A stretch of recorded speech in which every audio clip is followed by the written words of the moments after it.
Alex Nelson with Cascade Sports, and tonight we have the head men's coach for Kentucky State, Mr. Jamaal Jackson. How you doing tonight, Jamaal? I'm good, Carlos. Thank you for having me. All right. Hey, Jamaal, I want you to run it down how you got to Kentucky State, but even more so from the first time you started doing sports, your journey to Kentucky State. I usually do that with my high school players because a lot of the coaches that help them get to be where they at, it's like the one who has them now gets the props. You follow me? Mm-hmm. And I'm sure there were some people that really helped you get where you're at, and let's run it on down to them. All right. Well, 1998-99 season, I was still a senior in high school, but we had an internship program. So I worked with the Ohio State University men's basketball program. Jim O'Brien was the head coach, somebody I still talk to this day.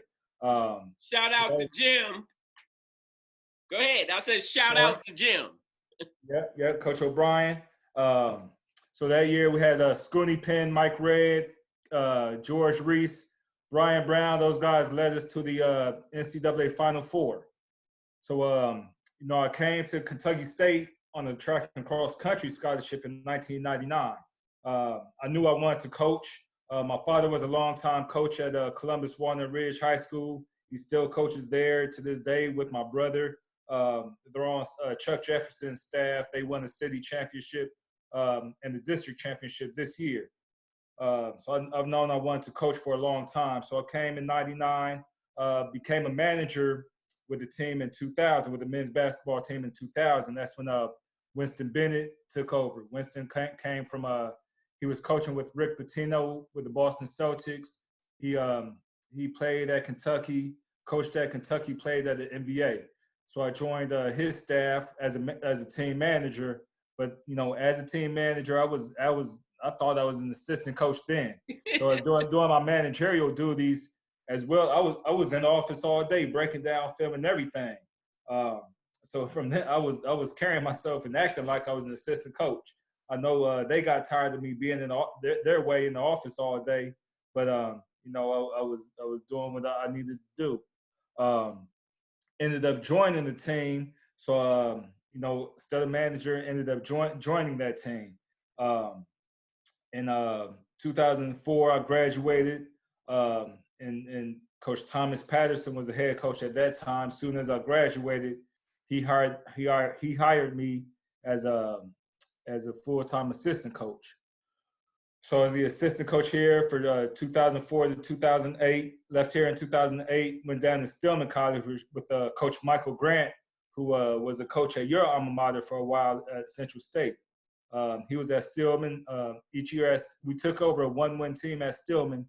Each year we were there, we increased the win total. My last season there, 2010-2011 season, we won 24 games, lost the conference championship, but ended up being selected to go to the NCAA tournament, advanced to the South Regional Championship, where we lost to Alabama Huntsville in the round of 16. 2011 was hired as the head coach at Bluefield State College. That was my first head coaching position. I got there. I'm gonna interrupt you on that. Tell me, what was that like when you got that first head coach position? I'm gonna tell you. I got there October 13th. Practice started October 15th. So that night on October 13th, got there. There was four guys in the first team meeting. So I was just taking guys from all cross country team, just taking guys off campus. If you know anything about Bluefield State College, small school in Southern West Virginia, no dorms, no cafeteria. We found a way to grind it out. We increased the win total there. Each season we're there. I was there for 5 seasons from 2011 to 2016. In July of 2016, I was hired here at Kentucky State, my alma mater, where we just finished our 4th season here. All right. Now our viewers know who you really are. and that it's no fluke that you at that head coach position. All right, let's talk about your seasons there. Here at Kentucky State, our first 3 years, we were first or second in the conference in scoring. That's what we do. That's what you do? That's what we do. We score buckets. All right, tell me this. What kind of offense do you be running?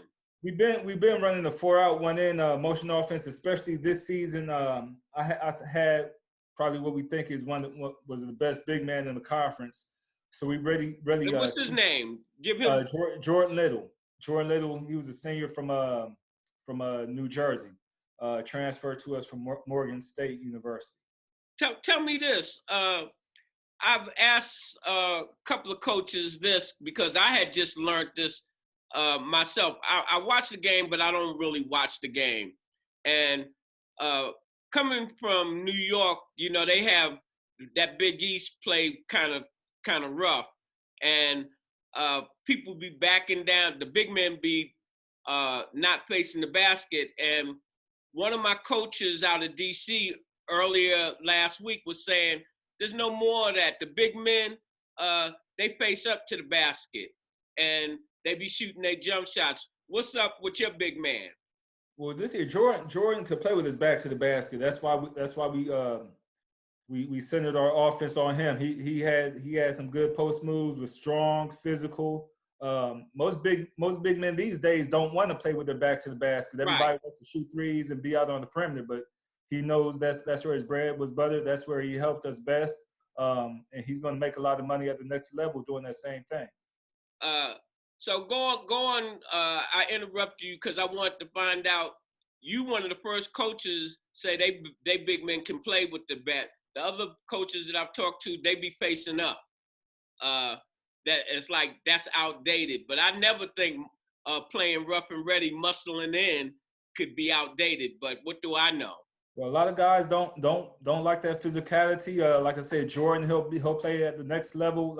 Our big man from last year, David Jokes, he was having an excellent first year of his career down in Argentina until he was sent home because of this coronavirus. But we have been playing with some good big men who can play with their back to the basket. I think next year we'll have some very dynamic guards in the program who will be we'll be showcasing them a little bit more, but you always have to have a big man who can rebound, who can bang down there and score the ball and wants to play down there in the trenches.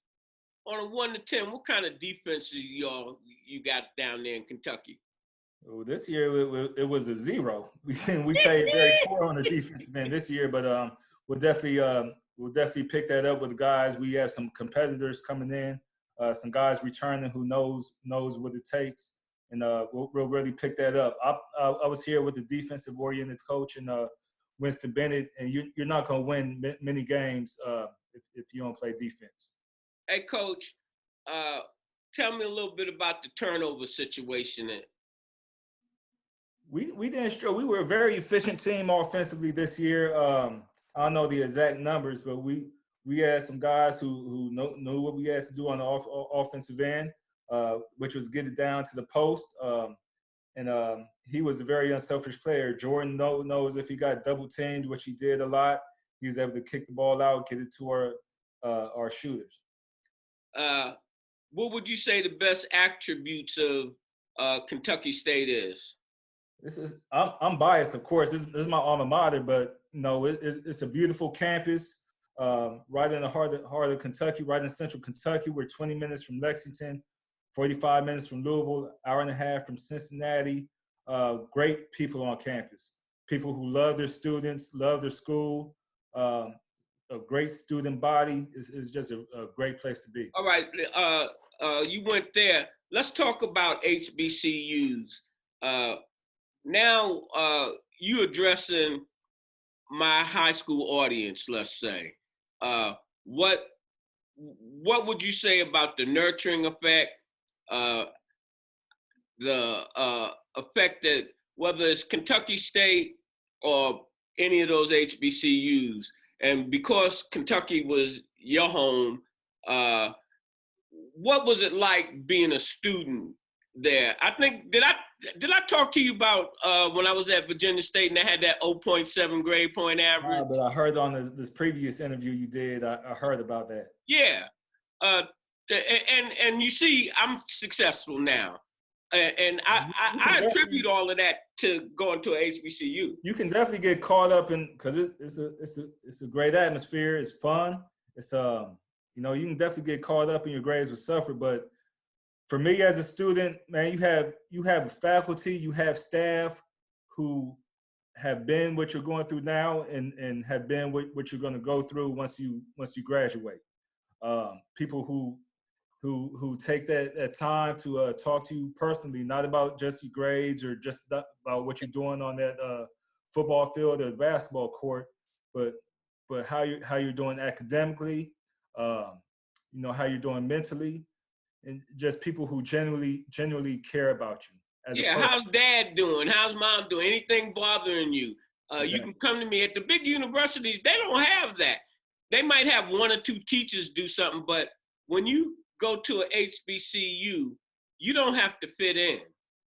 You're in. You're already home. Yeah, I'll tell them where they at. Already. They tell them where they at again. Home. Yeah. You're already home. Yeah. Hey, coach. So what are we looking at this season? And what I had asked Central's communications manager to do is send me some of your games from last season so we can put them up on our network. I'm sure SID will get on that. Yeah, I want you to remind him. What would you say to a kid that you're trying to recruit to Kentucky State right now? Well, I know in our program, we focus on three things. We want to develop our student athletes in the areas of academics, then prepare them socially and athletically. Of course, we want to win championships here, but you know, basketball is fleeting. Even if they go on to play professional basketball, they're going to put that basketball down at some point in time and have to have something to fall back on. So one, you know, when they're 2, 3, or 4 years are over and they have to hand us that basketball, we want to be able to place a degree in their hand. So we push our guys in the classroom. We want to make sure they're going to graduate. So we want to develop them academically. Socially, you know, when you leave here, you know, it's a lot of guys who come to us not knowing how to tie a tie, not knowing how to dress to a job interview, how to answer questions in the job interview, not knowing how to have a formal dinner. All those things you'll have to know to be successful in your career. So something we do in our program is we have a career shadowing day where we find out, this is just something our coaching staff does. We find out the career goals of each one of our players. We pair them with somebody from the Central Kentucky community, and they go out and spend a day in the field with those people. Some of our guys come back and say, this is different than what I thought it was, so I want to go do something else. Some of our guys say, I love this, I definitely want to do this. But you know, we want to prepare them for that next the next level of life after basketball. And of course, we want to prepare, develop them athletically. I feel we have a staff that's second to none in skill development. My assistant coach works with the guards. He played at Ohio State. So he was a part of Big Ten championship teams and NCAA tournament teams. He works mainly with our guards. I had an assistant coach, my volunteer assistant. He works with our big men. He was one of the best big men in the conference when he played here at Kentucky State. And then we do a lot of skill work, both preseason and in season and postseason. Obviously, this spring we can't do anything with our guys, but we really push our guys because you know, strong individuals makes a strong team. So that's, you know, what high schoolers and players looking at Kentucky State can expect from our program. And hey coach, so how things are going right now, when do you think something's going to bust? I have no idea. Hopefully, you know, as soon as possible. I don't want to speculate. We just, listen to our leaders, our governor and politicians and the doctors, and just try to keep ourselves safe and keep each other safe, and hopefully. What are you doing? What are you doing to keep yourself on top of your game, so to speak? Well, I've never spent this much time with my family and as long as I can remember. I've been involved in coaching since I graduated. So yeah, at this point in time, I was just been getting back from the Final Four and been hitting the road to go recruit. But this has been different the last few weeks. So me and my family are taking a lot of walks. We're exercising. We're just staying in the house. But really, we're just spending time together. Do you have any contact with your players? Are you going over any film or anything like that? With my current players, I'm not even talking about basketball to them. I'm talking about finishing this semester strong academically. We have some graduating seniors. I want to stay on top of them, make sure they finish these few weeks strong as possible. Then our returners, we want to make sure they're on top of their classes. It's difficult not being on campus face to face, where if they need to communicate with these instructors, we can track them down or track down their academic advisors and really talk to them face to face. We're relying on email and things like that. But I'm not even talking to our guys about basketball right now. It's about finishing strong academically. Hey, Coach, if you notice, Cascade Sports is home of the student athlete. And exactly. All the things that you talked about, that's what our company basically represents. And we have a segment where we talk to businessmen and so forth about using basketball or whatever sport to help you get an education, because you're most likely not going to play pro, and it costs so much to go to school. You can get an education that take care of you for the rest of your life, possibly. And I applaud you on the last questions that I asked you about what you doing. You said, I'm getting my boys squared away so that they can graduate. The ball is dead. The books are in. Oh, yeah. Definitely we look to win championships. We look to get better all the time, but you can't be on the court if you're not doing what you're supposed to be doing in the classroom. And it doesn't have to be a either or. You can do both at a high level. And right now we want to finish strong in this classroom. You still good guys. You can work on your ball handling, work on your body, do your body weight, exercises at the house. But you can devote your time to both your game. This is excellent. This is excellent time for you to hit your books, where you might not be as distracted with campus life, sports, and what have you, to really pump yourself up. Oh, exactly. Hey, Coach, is there any parting words that you would like to extol on our audience? I just want to thank you for having me. If any kids out there or anybody who's watching this is interested in Kentucky State, not just for basketball, but it's an excellent school. Have great faculty on campus. You have a great staff on campus. It'd be a great place to attend school. Hey, Coach, as we always end our programs, when you invest in your community, you're really just investing in yourself. Good night, Coach. Thanks for having me, Carlos. All right.